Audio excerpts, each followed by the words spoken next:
Hello, I'm Brigantia Blackbird, a Blackbird's Brew. Happy Tuesday and happy Independence Day. I hope it will be a thoroughly enjoyable day for you and yours. May your picnics be bountiful. May your fireworks be spectacular. It's a great day. And if you get a chance with all of the hustle and the bustle of everything, I do encourage you to take a minute and read the Declaration of Independence today, just the full text of it. It's not a long document by any means, so don't worry about that. Uh, but just reading it, it makes the reason why the founders went to the effort and endured all the hardships of forging a new nation, explains why it was really worth it and why they saw it as necessary. And more importantly, it is the shared DNA of Americans in written form. And it's a really outstanding reminder of who we really are and who we could aspire to be. Getting back to the source material, that's what we really need to do here. And it's something that we pagans actually have a great deal of practice in, looking at the source and then asking, what do I think this means? That's the best method I know of to clear out the cobwebs, get through any muck that's kind of built up around something. Now, I won't be going through the entire Declaration of Independence in this video today, but I do want to draw attention to three key phrases. We hold these truths to be self-evident, a decent respect to the opinions of mankind, and life, liberty, and the pursuit of happiness. So we will begin with, we hold these truths to be self-evident. I mean, doesn't that just send a chill down your spine? That phrase is really a classy way of telling someone that you're going to be presenting to them the most basic, obvious, beyond dispute kind of facts. Things like the sky is blue, water is wet, fire burns. These are things that require no explanation for a reasonable adult mind.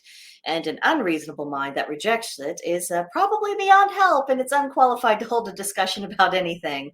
America really needs to return to this tradition of calling a spade, not indulging in pseudo-intellectual investigations of realities that are so blindingly obvious and firmly established that there's really no genuine cause to doubt them. And this will require that we start to trust what our senses report back to us, particularly our physical senses, and to an extent also our moral sense. Our moral sense, depending on the kind of person we are, may or may not be particularly reliable, but definitely start looking at our physical senses. We can observe patterns in nature that tells us what reality consists of. And what we observe as repeating human behaviors is equally proof of what reality consists of. But our country has forgotten this to a large extent, and much to our detriment.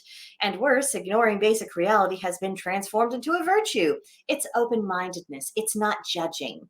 And those things are presented as being somehow this ultimate virtue of all virtues that don't have any kind of limiting factors. And the consequences of this folly are fully manifested and yet steadfastly ignored, and people are just refusing to connect the dots and see how those particularly stupid ideas have absolutely wrought disaster for us.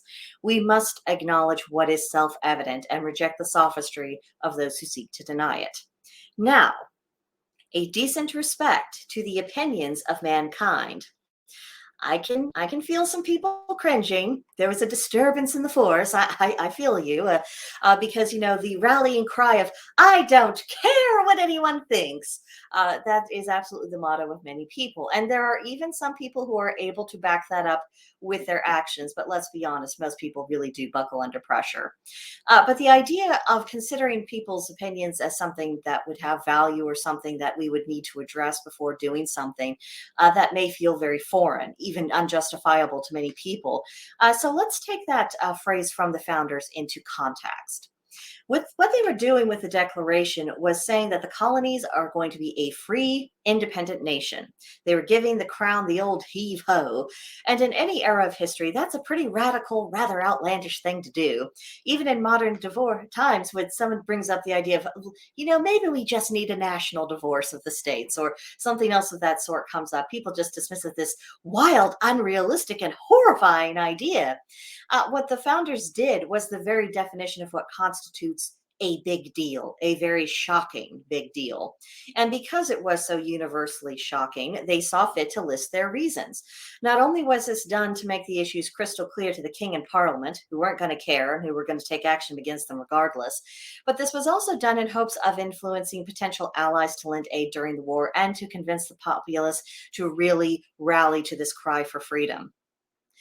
There was a reason why the sensibilities of other people were addressed. There was a need for justification. And if you think about it, a great deal of what used to be normal in our society has been systematically destroyed. And many individuals even struggle to identify what would have been considered normal 20 years ago, or 10 years ago, or even 5. What we have seen are endless attempts to normalize things which would never organically evolve as being normal. And then there's persecution of anyone who queries this. Now, one of the purposes of my channel is to provide an explanation to non-pagans for what our common beliefs are, why those beliefs are what they are, and how this is perfectly compatible with American values.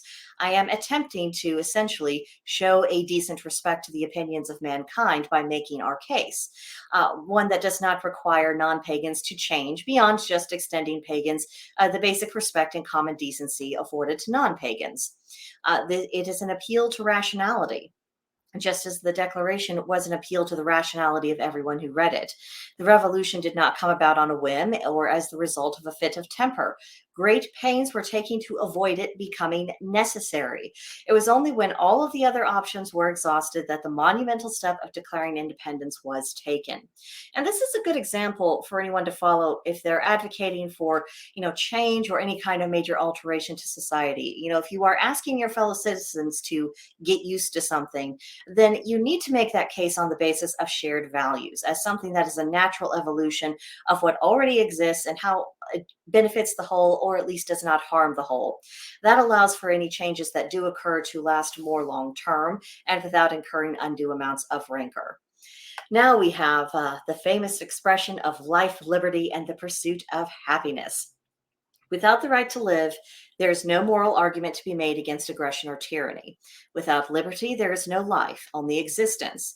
And for humans, mere existence is never enough, as has been demonstrated throughout all of history. Where there is life and liberty, the pursuit and creation of happiness becomes truly possible. That is the true promise of America in a nutshell. That is the real American dream.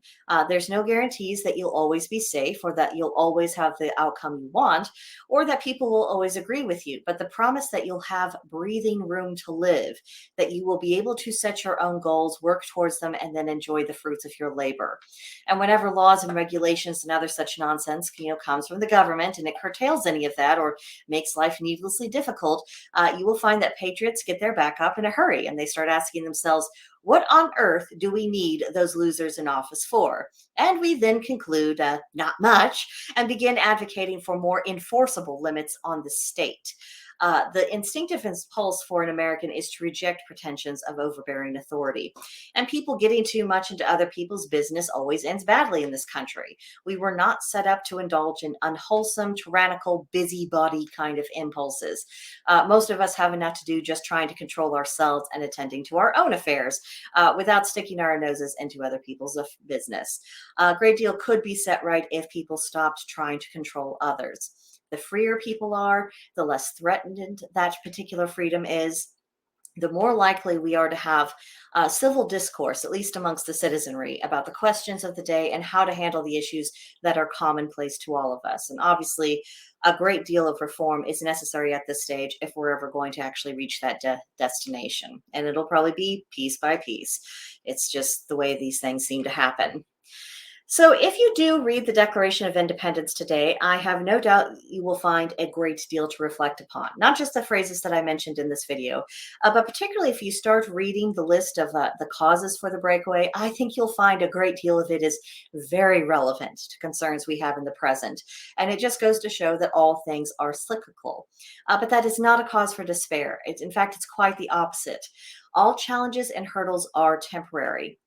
With the right action, we can sow the seeds for better days. And there's a great deal that is within our own power that can be done, that can start working towards that outcome.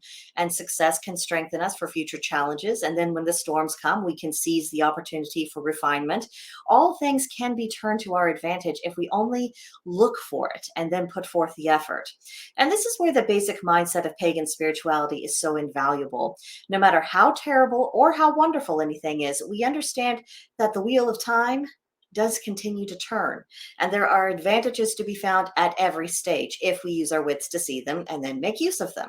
That pagan spirit is quite akin to the American spirit, to see possibilities and then work towards accomplishment. We are conquerors, not the conquered. We are the ones who rise up from the ashes and renew.